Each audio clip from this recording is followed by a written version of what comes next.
Você conhece os subsistemas de RH e a sua importância para um bom planejamento estratégico em gestão de pessoas?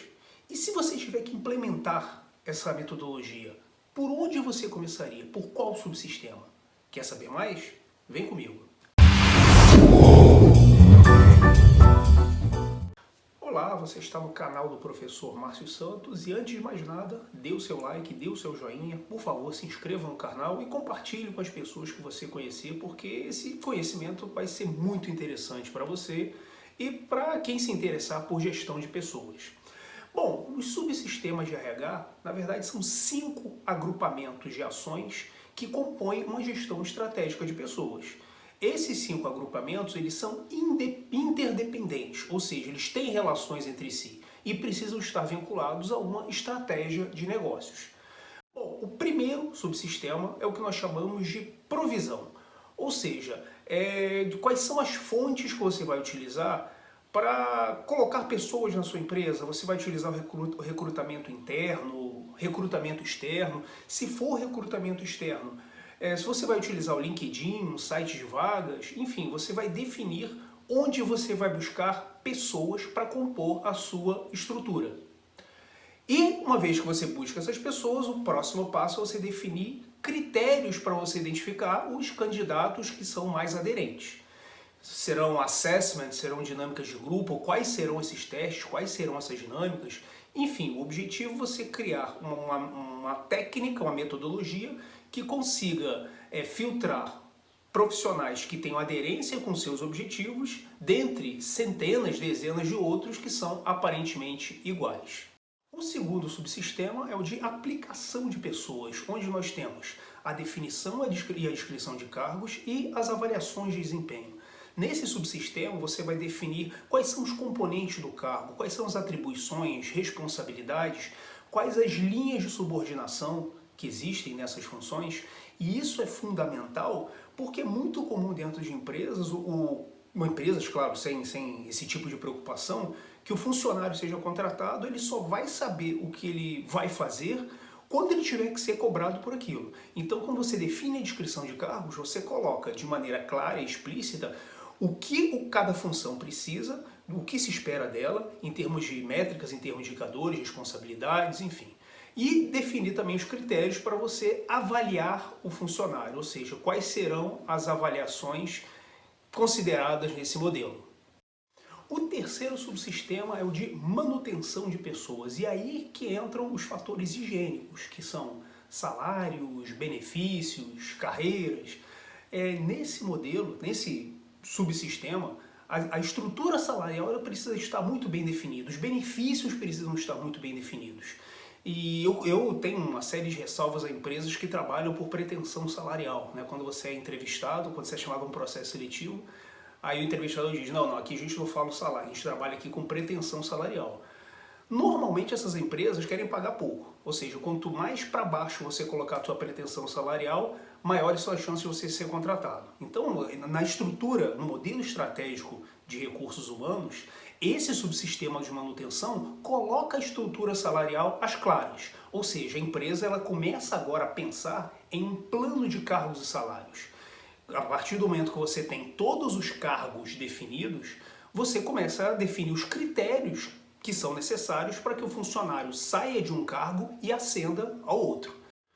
O quarto subsistema é o de desenvolvimento de pessoas, e é aí que entram os processos de T&D, treinamento e desenvolvimento. Por que esse grupo, é considerado um conjunto de processos? Porque o treinamento e desenvolvimento, eles precisam ser realizados de maneira contínua. Não tem sentido você criar um projeto de treinamento apenas para atender uma demanda pontual. Porque você tem mudanças no mercado externo que podem fazer com que o conhecimento que exista hoje na empresa fique obsoleto. Você pode ter mudanças de tecnologia, você pode ter mudanças de comportamento do consumidor, mudanças de produto, e tudo isso faz com que sejam necessários novos conhecimentos a serem agregados na organização. Então aí você define essas políticas. Se você vai utilizar, por exemplo, consultoria interna, se você vai criar uma universidade corporativa, se você vai identificar pessoas que tenham aptidão para instrutoria e fazer com que elas sejam multiplicadoras, aí você começa nesse subsistema a criar os processos para criação e multiplicação de conhecimento dentro da empresa. Lembrando sempre, tudo isso sempre atrelado à estratégia do negócio. E o quinto subsistema é o monitoramento de pessoas, que entram banco de dados, indicadores, atenção especial à Lei Geral de Proteção de Dados, que vai impactar diretamente em alguns processos de recursos humanos. Então aí fala-se da parte dos dados dos funcionários propriamente ditos e dos KPIs. Pessoal, não tem como você gerenciar um setor, gerenciar um departamento, se você não tiver métricas para isso. Então não adianta o RH atuar sempre apenas como promoter. Ah, não, aniversariante do mês, churrasco de fim de ano, porque chega um momento em que você, ascendendo na estrutura hierárquica, você começa a ser também avaliado por métricas, por índices, por indicadores, por OKRs. Ou seja, você tem que saber o que é e como gerenciar um turnover, um salário médio, um absenteísmo, porque muitas dessas métricas são essenciais na tomada de decisão em relação à gestão de pessoas. Então, ter uma boa estrutura de informações é essencial. Bom, e se você tiver que implementar isso? Qual é o início? Qual é o ponto zero?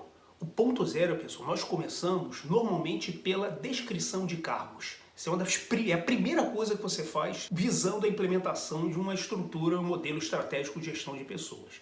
Porque segue-se a máxima da administração, uma máxima do planejamento estratégico. Primeiro você precisa saber onde está, depois para onde você vai e terceiro, as estratégias, que é o que fazer para unir esses dois pontos.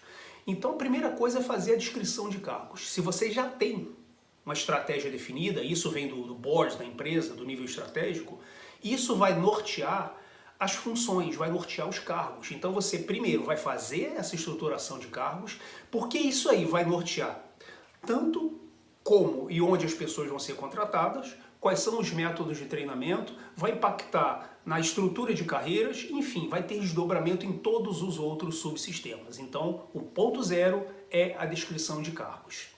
Pessoal, isso aqui foi apenas um resumo dos subsistemas de RH, uma síntese, algo bem condensado. Claro que esse é um tema extremamente rico para não apenas horas, mas dias de explanação, mas espero que pelo menos a essência tenha ficado clara.